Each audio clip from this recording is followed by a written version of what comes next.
देश के 5 राज्यों में साल के अंत में विधानसभा चुनाव होने वाले हैं। इन चुनावी राज्यों में राजस्थान, मध्य प्रदेश, मिजोरम, तेलंगाना और छत्तीसगढ़ शामिल है।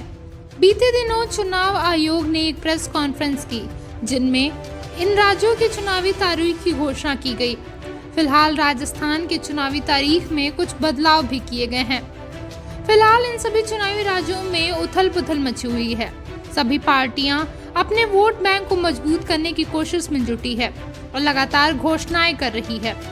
चुनाव आयोग द्वारा सभी राज्यों की चुनावी तारीखों के ऐलान होने के बाद से ही मॉडल कोड ऑफ कंडक्ट यानी कि आचार संहिता लागू हो जाएगी, जिसके बाद कुछ बदलाव देखने को मिलेगा।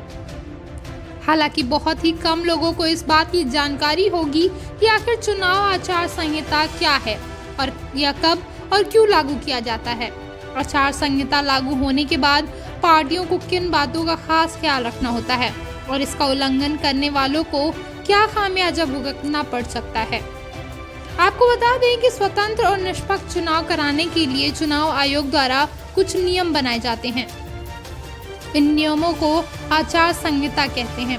लोकसभा और विधानसभा चुनाव के दौरान सभी पार्टियों, नेताओं और सरकारों को इन नियमों का खास तौर पर पालन करना होता है।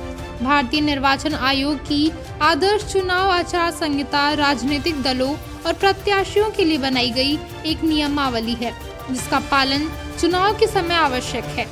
चुनाव आयोग चुनाव से पहले इसके लागू होने की घोषणा करता है और चुनाव के बाद इसके समाप्त होने की।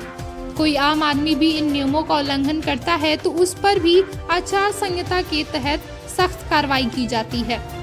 पार्टी या उम्मीदवार द्वारा इनका उल्लंघन करने पर सख्त सजा हो सकती है। चुनाव लड़ने पर रोक लगाई जा सकती है या एफआईआर भी की जा सकती है और उम्मीदवार को जेल भी जाना पड़ सकता है। चुनाव के दौरान कोई भी मंत्री सरकार दौरे को चुनाव के लिए इस्तेमाल नहीं कर सकता।